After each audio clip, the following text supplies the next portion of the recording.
सामने स्टूडेंट्स, बहुत सारे बच्चों को करंट अफेयर में वक्त डाला हुआ होता है।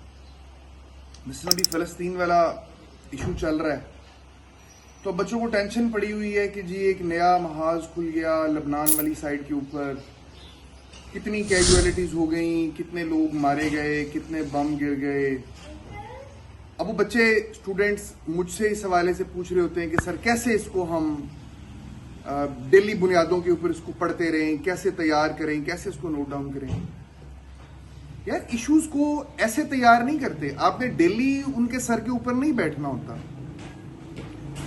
एक बात समझ लें कि जो हमारे करंट इश्यूज हैं, पेपर में जो आपसे पूछा जाएगा, इसका जो बेसिक स्ट्रक्चर है आपके जवाब का वो हमेशा सेम रहेगा।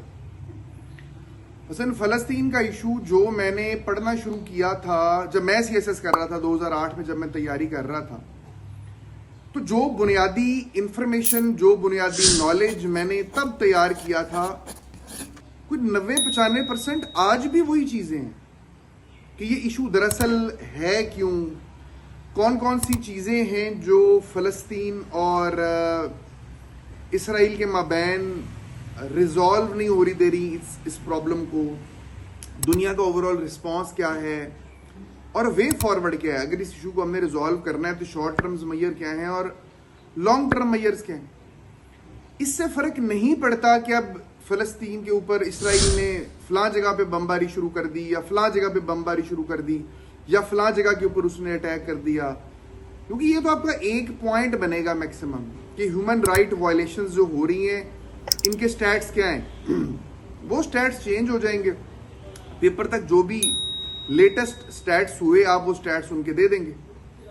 बाकी जो ओवरऑल आपका जो क्वेश्चन है वो वही रहेगा। बहुत सारे बच्चे इसी चक्कर में करंट अफेयर को लटकाई रखते हैं कि जी आखिरी 1 महीने के बीच में हमने करंट अफेयर को करना है या 1.5 महीने में करना है, क्योंकि उससे पहले इसको किया ही नहीं जा सकता। जो लेटेस्ट चीजें हैं वो हमारे पास आ जाए, नहीं चाहिए।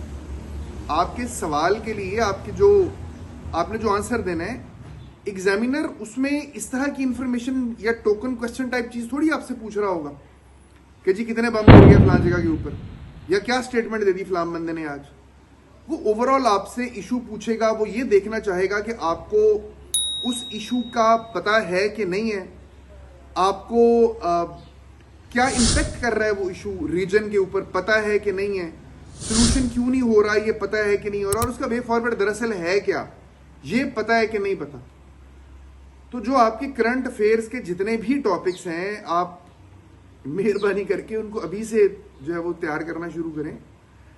और बाकी कुछ चीज़ें जाहिर है जब आप एक टॉपिक पढ़ लें, मिसल फ़लस्तीन अगर आपने तैयार कर लिया, तो जो चीज़ उस पर नई डेवलपमेंट हो उसको नज़र से गुजारते जाएं, देखते जाएं, दैट्स इट। कोई चीज़ उसके ऊपर आए उसको नज़र में रख लें, वो आपको कोट करने में, पेश करने में आपको वो हेल्प करेगी। अच्छा, यहाँ पे मैं आपको एक चीज़ की इंपॉर्टेंस बता दूं कि आपने अपने नॉलेज को फ्रेश ज़रूर रखना है। मतलब एक टॉपिक जब आपका तैयार हो जाए तो उस टॉपिक पे आप सोना अफोर्ड नहीं कर सकते। आपने उस टॉपिक के हवाले से जो भी लेटेस्ट डेवलपमेंट हो रही हैं उनके ऊपर नज़र रखनी है, जो जो चीज़ें हो रही हैं। क्योंकि होता ये है कि बाज़ वक़्त एग्जामिनर किसी नवंबर में, अक्टूबर में, दिसंबर में आने वाली डेवलपमेंट का नाम लेके उस इशू का पूछ लेता है। तो डेवलपमेंट के ऊपर आपकी नज़र हो कि जी अब इस इशू में ये डेवलपमेंट हो चुकी है, लेकिन जो बेसिक ओवरऑल जो क्वेश्चन है वो वही रहेगा जो कि आपने तैयार किया हुआ है। उसके अंदर की बहुत ज़्यादा जो है तब्दीली नहीं आएगी।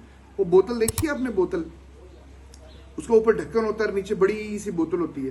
जो ढक्कन वाला पोर्शन है ना, ये उसका फ्रेश वाला पोर्शन है, यूँ समझ लें। और जो नीचे वाला बड़ा सारा उसका जो पोर्शन है, सारी की सारी जो बोतल है जिसमें पानी आता है, वो क्वेश्चन है जो आपने ऑलरेडी तैयार किया हुआ है। जो ढक्कन वाला पार्ट है, छोटा सा इतना सा जो है, वो है जो आपने फ्रेश तैयार किया हुआ और उसमें आपने उसके ऊपर जो है वो नज़र रखी हुई है। तो करंट अफेयर को टालें नहीं, इसको तैयार करना शुरू करें। पर जो टॉपिक तैयार कर लें उसको एडिटोरियल्स में पढ़ते रहें। अल्लाह खैर सल्ला, wish you best of luck.